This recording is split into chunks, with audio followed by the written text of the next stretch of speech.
E a gente volta com o programa Mais Saúde. Mais uma vez a gente tem a honra de bater um papo com a doutora Cíntia de Oliveira. Ela que é médica e sempre traz umas diquinhas bem legais. Obrigado, bom dia mais uma vez. Obrigada, bom dia, é um prazer estar aqui de novo. E a gente vai falar de um assunto, né? Pouco se discute sobre isso, mas está muito mais presente na nossa vida do que a gente imagina, que é a microbiota intestinal. Primeiro, para quem está em casa, o que seria isso, doutora? Então, é basicamente os micro-organismos que vivem dentro do nosso intestino, né? A gente sabe que pelo menos 1/3 do nosso corpo, do nosso peso, é de bactérias, protozoários, vírus, enfim, uma série de micro-organismos convivem de forma harmônica, digamos assim, no nosso corpo, exceto quando existe um desequilíbrio ou algum desarranjo na sua saúde, essas bactérias, esses micro-organismos podem se tornar doença, patogênicos, né? Mas de um modo geral, a gente tem trilhões de micro-organismos dentro do nosso intestino e que muito contribuem para a nossa saúde. Inclusive, você falou desse desarranjo, desse descontrole, né? E às vezes a gente não sabe o porquê. Tem grande importância. Sim, então, desde a sua alimentação, estresse, estilo de vida, né, sedentário, come pouca fibra, pouca fruta, bebe pouca água, tem intestino preso, né, não tem uma boa qualidade de vida, a gente sabe que até o sono interfere com a nossa microbiota intestinal, né, então, acarretando às vezes doença, né, então, é muito importante, isso já está se tornando praticamente uma especialidade médica em muito pouco tempo. Tamanha é a quantidade de estudos e a relação que a gente tem hoje com a composição da nossa microbiota e uma série de doenças, inclusive doenças psiquiátricas hoje em dia estão relacionadas com a nossa microbiota intestinal. Você bem falou isso e eu ia comentar que legal que a medicina está podendo trazer isso para a gente, essa questão desses estudos, né? De a gente ali ter agora uma ideia do que pode estar acontecendo em várias situações. Quando a gente fala da microbiota, como é que eu posso identificar que alguma coisa ali não está legal no meu intestino? Começa pelos sintomas. Então, por exemplo, sintomas muito comuns. A pessoa que acorda de manhã com a barriga chatinha, chapadinha e ao longo do dia vai inchando, distendendo. Muito sintoma gastrointestinal, oscila às vezes diarreia com constipação, muitos gases, desconforto na digestão. Isso são sinais de que alguma coisa vai mal. Sinais diretos. A gente ainda tem os sinais indiretos que às vezes pode se refletir no resto da sua saúde, como alergias, né? Geralmente a porta de entrada maior para o nosso corpo dos antígenos alimentares é exatamente o intestino. Então você pode ter várias alergias decorrentes da permeabilidade intestinal aumentada, algumas bactérias, você pode ter dores de cabeça, enxaqueca, e por aí vai. Tem uma série de sintomas sistêmicos e intestinais que podem estar relacionados com essa desajuste da microbiota intestinal, que a gente chama de disbiose. Olha, inclusive, a gente sempre fala, nunca é redundante, essa questão da prevenção, da conscientização com relação a vários temas. É importante que as pessoas também façam aqueles check-ups, né? Pra gente saber como é que anda ali o nosso organismo, nosso corpo. Muitas vezes a gente tem uma inflamação que é subclínica no nosso organismo, né? E por um exame de sangue muito simples a gente consegue detectar. Então, às vezes a pessoa nem tem tantos sintomas assim, mas ela tem marcadores inflamatórios aumentados. E a grande maioria das vezes essa inflamação começa a nível intestinal. Isso é uma coisa que a gente já sabe. Então, quando você tem um intestino cronicamente inflamado, a permeabilidade dessa parede intestinal, que é uma barreira de proteção, né, pode estar alterada. E com essa permeabilidade alterada, uma série de bactérias patogênicas ruins acabam entrando na nossa corrente sanguínea e com isso hiperestimulando o nosso sistema imunológico. Se você já tem uma predisposição a ter uma doença autoimune, por exemplo, muitas vezes isso é o gatilho para você começar a apresentar a doença. Por exemplo, tireoidite de Hashimoto, né, que é uma doença autoimune da tireoide bem comum hoje em dia. Muitas vezes a causa começa numa hiperpermeabilidade intestinal.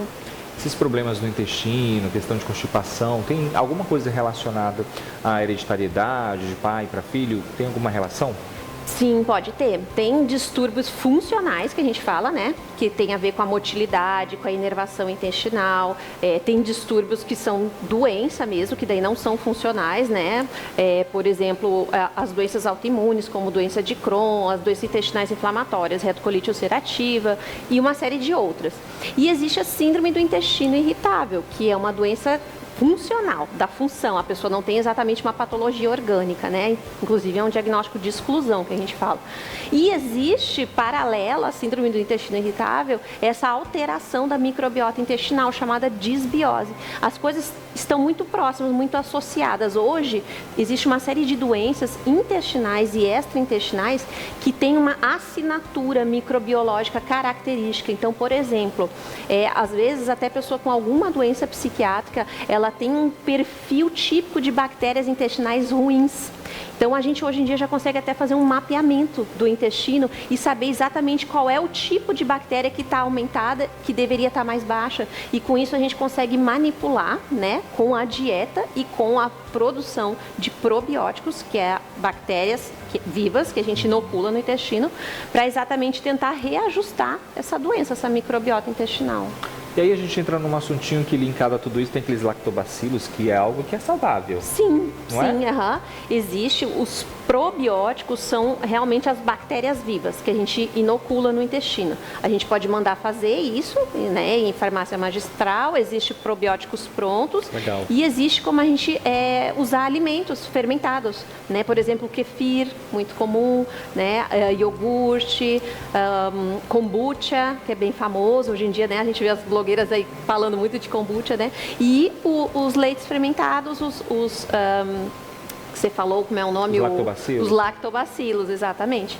E existem os pré-bióticos, que são tão importantes quanto os probióticos. Pré-bióticos são as comidinhas para as bactérias boas, que de um modo geral são as fibras, né? Os alimentos que a gente ingere, dependendo da qualidade desses alimentos, da composição, né, de fibras solúveis e insolúveis, a gente vai selecionar uma microbiota mais favorável ou não. Olha, a gente está batendo um papo com a médica Cíntia de Oliveira, né? A gente está falando aí dessa questão da microbiota intestinal. Às vezes acontece tantas coisas com a gente e a gente não sabe, né? Que bom que tem esses estudos aí que vão descobrindo, não é? Cada vez é legal. mais. E você é apaixonado por isso. Muito, eu adoro, estudo bastante, porque cada vez mais a gente vê a correlação disso com uma série de doenças, inclusive com a obesidade, parece incrível, né? Mas isso já está bem conhecido. A gente sabe que a microbiota do obeso é totalmente diferente do indivíduo magro. E quando você inocula as bactérias benéficas do intestino do magro no intestino do gordo, o gordo consegue emagrecer, a pessoa obesa às vezes consegue emagrecer. Então isso já é um caminho terapêutico, né, completamente revolucionário. Até para doença psiquiátrica, existe hoje os chamados psicobióticos, que são formulações de bactérias específicas para tratar doenças neurológicas e psiquiátricas. Interessante quando a gente fala de qualquer, às vezes, problema intestinal, constipação, a gente tentar, né, voltar com a pessoa lá para trás, desde a educação da mãezinha nos primeiros anos de vida, né, da criança ali, que não deixa a criança fazer o número 2, o cocôzinho em qualquer canto, aí uma série de problemas vai acontecendo naquele intestininho, né? Tem que ter um cuidado também nessa questão, essa educação ali de casa? Sensacional a tua pergunta. Na verdade, a gente sabe que a nossa microbiota intestinal, ela começa a se formar dentro do útero da nossa mãe.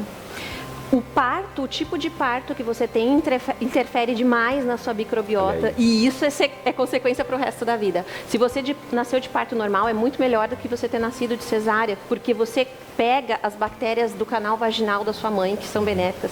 Se você foi amamentado no peito, muito melhor para a sua saúde, para o resto da sua vida. Se você recebeu fórmula infantil, não é tão legal. Você já seleciona um perfil de microbiota intestinal não tão interessante assim. Se você usou antibióticos durante a infância, se você é usuário crônico de vários medicamentos que afetam a microbiota intestinal, tudo isso se reflete. E a outra coisa interessante que você falou é aquele excesso de higiene, de cuidado com a criança. Acaba que, além de não inocular patógenos, né, que são importantes para estimular o sistema imune da criança, muitas vezes a gente deixa uma microbiota mais pobre com isso, né? E isso é um marcador de saúde. A riqueza da microbiota intestinal, quanto maior variedade de espécimes, mais saúde você tende a ter. Olha, a gente vai para o intervalinho comercial, daqui a pouquinho a gente continua falando sobre esse assunto e muito mais com a doutora Cíntia de Oliveira. Um instante só.